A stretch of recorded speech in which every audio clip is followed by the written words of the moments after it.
প্রতিদিনের মতো আজও সকাল ৮টায় মেয়েকে স্কুলে পাঠিয়ে আমি তাড়াতাড়ি করে ঘরের বাসি কাজগুলো সারছিলাম। ১০টার মধ্যে আবার বিজয় কাজে বেরিয়ে যাবে। পিসি শাশুড়িকে জলখাবার দিয়ে সব কাজ সেরে ঘরে একটু বিশ্রাম নিচ্ছিলাম। বিজয়ও কাজে বেরিয়ে গেছে। আমার শরীরটাও ভালো নেই। একা হাতে আর সব কিছু সামলাতে পারি না। সবেমাত্র একটু টিভিটা খুলে বসেছিলাম, এরই মধ্যে মা, ও মামা বলে কাঁদতে কাঁদতে বাড়িতে এলো আমার মেয়ে মিঠাই। মেয়ের কান্না শুনে আমি দৌড়ে বাড়ির বাইরে বেরিয়ে দেখি মিঠাই অঝরে কাঁদছে। কি হয়েছে, এমন করে কাঁদছিস কেন? দিদিমণি বকেছে নাকি?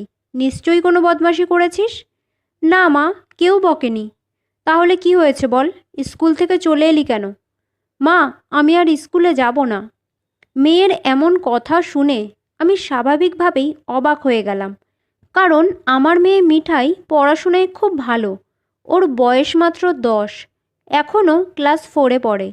ক্লাসে সব সময় প্রথম হয় আমার মেয়ে, তাই স্কুলের স্যার দিদিমণিরা ওকে খুব ভালোবাসে।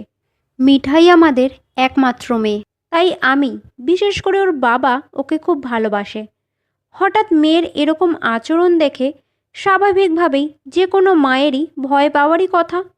মেয়েকে এত করে জিজ্ঞাসা করার পরেও যখন ও কিছুই বলছিল না, তখন আমার মনে নানা রকম চিন্তাভাবনা আসতে থাকলো। মেয়ে আমার প্রাইমারি স্কুলে পড়ে, ছেলে মেয়ে সবাই একসাথেই। স্কুলে দিদিমণির সাথে সাথে দুজন স্যারও আছেন। আজকাল বাচ্চাদের সাথে ঘটে যাওয়া যেসব খবরগুলো রোজ সকালে খবরের কাগজে বেরোচ্ছে, সেই সব কথা ভেবেই আমার মনের ভয়টা আরও বেড়ে গেল। দেখি মেয়ে তখনও দরজার সামনে দাঁড়িয়ে ফুপিয়ে ফুপিয়ে কাঁদছে। আমি সঙ্গে সঙ্গে ওকে ঘরে ঢুকিয়ে দরজাটা বন্ধ করে দিলাম।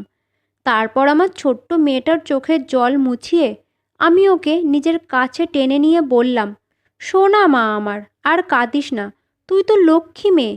এবার বল তো মা, কি হয়েছে? মেয়ে কাঁদতে কাঁদতে আমার দিকে পিছন ফিরে দাঁড়ালো। আমি প্রথমে কিছু বুঝতে পারলাম না, কিন্তু যেই আমার চোখ ওর স্কার্টের দিকে গেল, দেখেই চমকে উঠলাম আমি। এ কি, কি করে হলো? মেয়ের স্কার্টের পিছনে লেগে থাকা রক্তের দাগ দেখে আমার মনের আশঙ্কাটা আরও বাড়তে থাকলো। আমার তো মাথায় কাজ করছে না। এখন কি করব আমি? যদি সবাই জেনে ফেলে তাহলে কি হবে? উফ, কি যে হলো মেয়েটার! কি করব বুঝতে না পেরে প্রথমে মেয়েকে বাথরুমে নিয়ে গিয়ে স্নান করালাম। তারপর পরিষ্কার জামা প্যান্ট পরিয়ে ভাত মেখে নিয়ে আসলাম খাওয়ানোর জন্য। কিন্তু ভাত দেখেই মেয়ে বলল, মা খাবো না, পেটে খুব ব্যথা করছে। মেয়ের এই অবস্থা দেখে আমার আর ভালো লাগছিল না। ভাবলাম একবার বিজয়কে ফোন করে বাড়ি আসতে বলি, কিন্তু ও তো আবার আজকে শহরে গেছে। কি যে করব বুঝতে পারছি না। স্কুলে কোনো অঘটন ঘটেছে নাকি মিঠাইয়ের সাথে? ও তো স্কুল ছাড়া আর কোথাও যায়নি।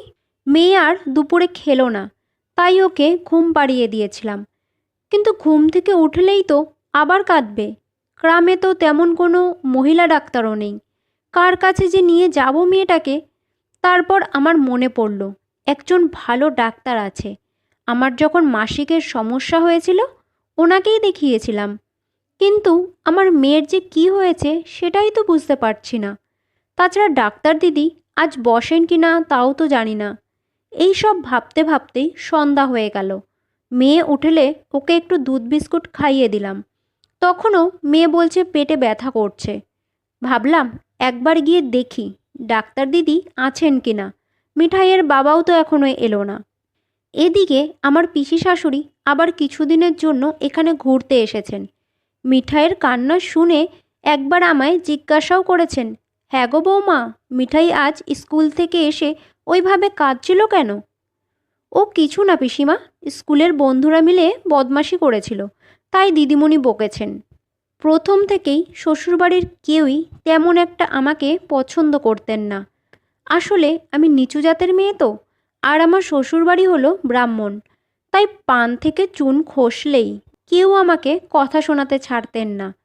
শ্বশুর শাশুড়ি এখন আর বেঁচে নেই, আছেন শুধু এই পিসি শাশুড়ি। আমার যখন মেয়ে হয়েছিল একমাত্র আমার স্বামী ছাড়া বাড়ির কেউই খুশি হননি। শাশুড়ি তো আমার মেয়েকে প্রথম প্রথম কোলেই নিতেন না। যাই হোক, এখন আর পুরনো দিনের কথা মনে করে কি হবে? মেয়েটার কি হলো সেটা আগে দেখি। তখন রাত প্রায় 6:30 বাজে। আর দেরি না করে আমি মেয়েকে নিয়ে বেরোতে যাব, অমনি পিসিমা পেছন দিয়ে ডাকলেন, এখন আবার কই যাও বৌমা? এই পাশেই কাকিমার বাড়ি থেকে একটু আসছি পিসিমা। এই বলে আমি মিঠাইকে নিয়ে বেরিয়ে গেলাম। গ্রামের রাস্তা অন্ধকার, মিঠাই ঠিক করে হাঁটতেও পারছিল না। কি যে করি মেয়েটাকে নিয়ে। যেতে যেতে ভাবছিলাম পিসিমাকে মিথ্যা বলাটা আমার ঠিক হলো না, কিন্তু তাছাড়া যে আর কোনো উপায়ও ছিল না। উনি জানতে পারলে সারা গ্রাম মাথায় করবেন। মিনিট 15 হাঁটার পর ডাক্তার দিদির বাড়ি পৌঁছালাম। দরজার কড়াটা নাড়তেই একজন মহিলা বাইরে বেরিয়ে এসে বললেন, কাকে চাই? আমি বললাম, ডাক্তার দিদি বাড়িতে আছেন? না, ওনাকে এখন ক্লিনিকে পাবেন। এবার কি হবে? ক্লিনিক তো এখান থেকে আরও আধ ঘন্টা দূরে। আমি মেয়েকে নিয়ে আবার হাঁটতে শুরু করলাম। কিছু দূর যেতেই একটা রিক্সা দেখেই দাঁড় করালাম। শেষমেশ ক্লিনিকে গিয়ে পৌঁছালাম। ওখানে গিয়ে জিজ্ঞেস করলাম, ডাক্তার দিদি আছেন তো? একজন মাঝবয়সী ছেলে বলল, হ্যাঁ আছেন, রোগী দেখছেন, আপনি একটু অপেক্ষা করুন। আমি চেয়ারে বসে মেয়েকে কোলে নিয়ে অপেক্ষা করতে থাকলাম। হঠাৎ দেখি সবিতা কাকিমা। আমাকে দেখেই জিজ্ঞাসা করলেন, কি হলো আবার সোনা মায়ের, শরীর খারাপ নাকি? কি জবাব দেব বুঝতে না পেরে বললাম, হ্যাঁ কাকিমা, আমার তো খুব ভয় হচ্ছিল কাকিমা না আবার সব কিছু জানতে পেরে যায়। মিনিট 20 অপেক্ষা করার পর ওই মাঝবয়সী ছেলেটা বলল, আপনি যান। ভেতরে গিয়ে দেখি ডাক্তার দিদি একটা চেয়ারে বসে আছেন। আমাদের দেখেই বললেন, বসুন। আমি মিঠাইকে পাশে রাখা একটা চেয়ারে বসিয়ে ডাক্তার দিদিকে সব কিছু খুলে বললাম। উনি খুব মনোযোগ দিয়ে আমার কথাগুলো শুনলেন। এরকম আগে কখনো হয়নি, এই প্রথম হলো, তাই তো? না ম্যাডাম, এর আগে কোনো দিনও হয়নি। এবার ডাক্তার দিদি মিঠাইকে দুটো চকলেট হাতে দিয়ে বললেন, তোমার কি এখনো পেটে ব্যথা করছে? ও কোনো উত্তর দিল না। আমি মিঠাইয়ের মাথায় হাত বুলিয়ে বললাম, বলো মা, আন্টিকে জিজ্ঞাসা করছেন? ও তখন মাথাটা নাড়িয়ে বলল, না। আচ্ছা, স্কুলে কি তোমায় কেউ মেরেছে? না। বদমাশি করেছিলে তাই দিদিমণি তোমায় বকেছে, তাই তো? এবারও মুখ দিয়ে জবাব দিল, আমি বদমাশি করিনি। এই বলে ও একটা চকলেট মুখে পুরে দিল। ডাক্তার দিদি বললেন, আরও চকলেট খাবে? এই নাও। উনি তখন আরও দুটো চকলেট আমার মেয়েকে দিলেন। চকলেট পেয়ে মিঠাইয়ের মেজাজটা বেশ ভালো ছিল। ডাক্তার দিদি আবার প্রশ্ন করলেন, কেউ তোমার গায়ে বা অন্য জায়গায় হাত দিয়েছে? আমার মেয়ে আবারও মাথা নাড়িয়ে বলল, না। সব শুনে ডাক্তার দিদি একটু চুপ করে থেকে আমার দিকে তাকিয়ে বললেন, আপনি যা ভাবছিলেন সেরকম কিছুই হয়নি আপনার মেয়ের সাথে। আপনার মেয়ের ঋতুস্রাব হয়েছে, মানে মাসিক ধর্ম শুরু হয়েছে ওর। ডাক্তার দিদির কথা শুনে আমি তো কিছুই বুঝতে পারছিলাম না। এটা কিভাবে সম্ভব? আমার মেয়ের বয়স মাত্র 10, এই বয়সে ঋতুস্রাব, এটাও কি সম্ভব? আমি তখন ডাক্তার দিদিকে জিজ্ঞেস করলাম, আমার মেয়ের বয়স তো মাত্র 10, এই বয়সে ঋতুস্রাব, ভবিষ্যতে ওর কোনো শারীরিক অসুবিধা হবে না তো? ডাক্তার দিদি তখন বললেন, বুঝতে পারছি আপনার চিন্তা করাটা স্বাভাবিক, কিন্তু চিন্তার কিচ্ছু নেই। এখন অনেকেরই বয়সের আগে মাসিক শুরু হয়ে যায়। তবে হ্যাঁ, ওর বয়স যেহেতু কম, তাই একটু খেয়াল রাখবেন। আর স্যানিটারি প্যাড ব্যবহার করতে পারলে তো খুবই ভালো, না হলে পরিষ্কার কাপড় ব্যবহার করবেন। এছাড়া আমি কিছু ওষুধ লিখে দিচ্ছি, সেটা সময় মতন খাইয়ে দেবেন। রাস্তা দিয়ে আসতে আসতে আমি এটাই ভাবছিলাম যে আমার এতটুকু মেয়ে, ও তো কিছুই বুঝবে না। আর বুঝবেই বা কী করে? ওর তো সেই বয়সটাই এখনো হয়নি। তাছাড়া ভয় আরও একটা আছে, পিসিমা জানতে পারলে কি হবে? বাড়িতে এসে দেখি বিজয় নিজের ঘরে শুয়ে আছে। আমাকে দেখেই জিজ্ঞাসা করলো, কি ব্যাপার, এত রাতে কাকিমার বাড়ি গেছিলে কেন? কিছু হয়েছে নাকি? পরে বলছি, এই বলে আমি বিজয়ের জন্য চা বানাতে গেলাম। রান্নাঘরে গিয়ে এটাই ভাবছিলাম, বিজয়কেই বা কি বলবো। কারণ এই ব্যাপারে ওর মানসিকতা এখনও পুরনো দিনের মতো। আমি চা বানিয়ে বিজয়কে দিতেই ও বলল, এবার বলো কি হয়েছে। পিসিমা জানতে পারবে সেই ভয়ে আমি দরজাটা বন্ধ করে নিচু গলায় বিজয়কে সব কিছু খুলে বললাম। ও তো শুনেই চমকে ওঠে। কি বলছো তুমি? এত ছোট বয়সে? গ্রামের লোক জানতে পারলে তো এই নিয়ে কথা হবে, সবাই মিঠাইকে নিয়ে আলোচনা করবে। দেখো, এটা স্বাভাবিক একটা ব্যাপার। এখন তো অনেক কম বয়সী মেয়েদের এই সব হচ্ছে, এই নিয়ে ভাবার কোনো কারণ নেই। আমি মিঠাইকে ডাক্তার দিদির কাছে নিয়ে গেছিলাম, উনি বলেছেন ঘাবড়ানোর কিচ্ছু নেই। বিজয় আমার দিকে তাকিয়ে বলল, ডাক্তার যাই বলুক, এত ছোট বয়সে এই সব কিছু হওয়া ভালো ব্যাপার না। আমি বললাম, দেখো, এখন যুগ পাল্টে গেছে, আগের মানসিকতা নিয়ে আর থেকো না। বিজয় তখন আমায় থামিয়ে দিয়ে বলল, ভালো খারাপ বলে তো কিছু আছে, তাছাড়া তুমি হয়তো ভুলে গেছো, কিন্তু আমি ভুলিনি। আমার দাদা তোমার জন্যই মারা গেছিল। দাদাকে হারানোর দুঃখটা আমরা কেউই ভুলতে পারবো না। কি বললে তুমি?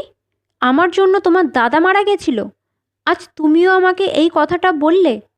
অজয় আমার স্বামী, ভালোবেসে বিয়ে করেছিলাম আমি তোমার দাদাকে। আমি এতদিন ভাবতাম সবাই যা ভাবে ভাবুক, কিন্তু তুমি আমাকে কোনোদিনও ভুল বুঝোনি। বিজয় আর কিছু না বলে ঘর থেকে বেরিয়ে গেল। আমি আর কিছুই বলতে পারলাম না, শুধু চোখ দিয়ে অঝরে জল পড়ে যাচ্ছিল। আজ আবার আমার মনে পড়ে গেল 8 বছর আগে আমার জীবনে কী ঝড় নেমে এসেছিল। সেই 8 বছর আগের ভয়ানক ঘটনা, যা আমার জীবনটাকে তছনছ করে দিয়েছিল। আমি আর অজয় ভালোবেসে বিয়ে করেছিলাম। বিয়ের 1 বছরের মাথায় আমাদের একটা ছোট্ট ফুটফুটে মেয়েও হলো। শ্বশুরবাড়ির লোকজন আমায় কোনোদিনই তেমন একটা পছন্দ করতেন না, কারণ একটাই, আমাদের মধ্যে জাতের পার্থক্য ছিল। কিন্তু তবুও আমি সুখী ছিলাম, কারণ অজয় সব সময় আমার পাশে থাকতো। একদিন আমি বাপের বাড়ি গেলে অজয় সন্ধ্যার সময় আমায় আনতে যাচ্ছিল। ঠিক তখনই ওর গাড়ি অ্যাক্সিডেন্ট হয়। সাথে সাথে আমাদের কাছে খবর আসে। আমরা তক্ষুনি হসপিটালে চলে যাই। গিয়ে দেখি অজয় আইসিইউতে ভর্তি।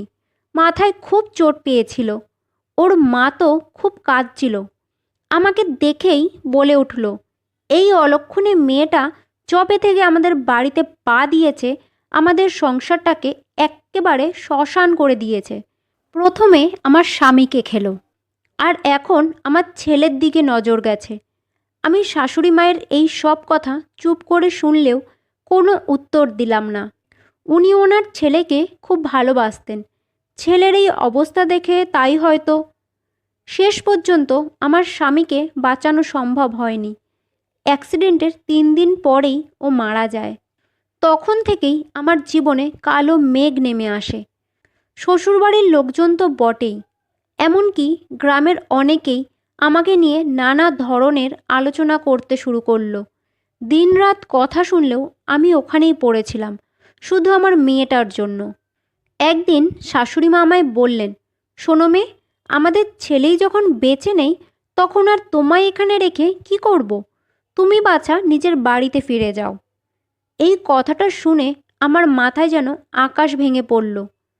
কিন্তু আমাকে শ্বশুরবাড়ি ছেড়ে যেতে হয়নি, কারণ আমার দেওর বিজয়ের সাথে আমার আবার বিয়ে হয়েছিল। আসলে বিজয় আমার মেয়ে মিঠাইকে খুব ভালোবাসতো। আমার মেয়ের বয়স যখন মাত্র 2 বছর, বাবা মারা গেলে ও বিজয়কেই নিজের বাবা বলে মনে করত। আর বিজয়েরও আমার মেয়ের প্রতি একটা মায়া চলে এসেছিল। তাই শুধুমাত্র মিঠাইয়ের কথা ভেবেই আমরা দুজন এই বিয়েটা করেছিলাম। আমার মেয়ে আজও জানে না যে বিজয় ওর নিজের বাবা না। স্বামী মারা যাওয়ার পর আমি এক্কেবারে অসহায় হয়ে পড়েছিলাম, কিন্তু কখনো দুর্বল হয়ে পড়িনি। আজও নিজের মেয়ের জন্য আমাকে শক্ত থাকতে হবে। জানি গ্রামের অনেকেই অনেক কথা বলবে, কিন্তু আমাকে আগে নিজের মেয়ের কথা ভাবতে হবে। তারপর প্রতিটা মায়ের মতো আমিও নিজের মেয়েকে মাসিক ধর্মের ব্যাপারে বোঝালাম। ও এখন ছোট, তাই এই ব্যাপারে আমি ওকে বেশি চাপ দিইনি। ওর যা মন চায় আমি তাই করতে দিই। শুধু আমি মা হিসেবে মাসের ওই 5-6 দিন নিজের মেয়ের একটু বেশি খেয়াল রাখি। আমি জানি এখনও সমাজের অনেক জায়গায় ঋতুস্রাবকে অশুভ বলে মনে করা হয়, কিন্তু এটা একটা স্বাভাবিক শারীরিক ব্যাপার। এই ঋতুস্রাবের জন্যেই পৃথিবীতে প্রাণের সৃষ্টি হচ্ছে। তাই এটা নিয়ে কুসংস্কার না রেখে সবাই সচেতন হওয়াটা খুবই প্রয়োজন। বন্ধুরা, আশা করছি আজকের এই গল্পটা আপনাদের ভালো লেগেছে। যদি গল্পটা ভালো লেগে থাকে তাহলে ভিডিওটাকে একটা লাইক আর চ্যানেলটাকে সাবস্ক্রাইব করার অনুরোধ রইল।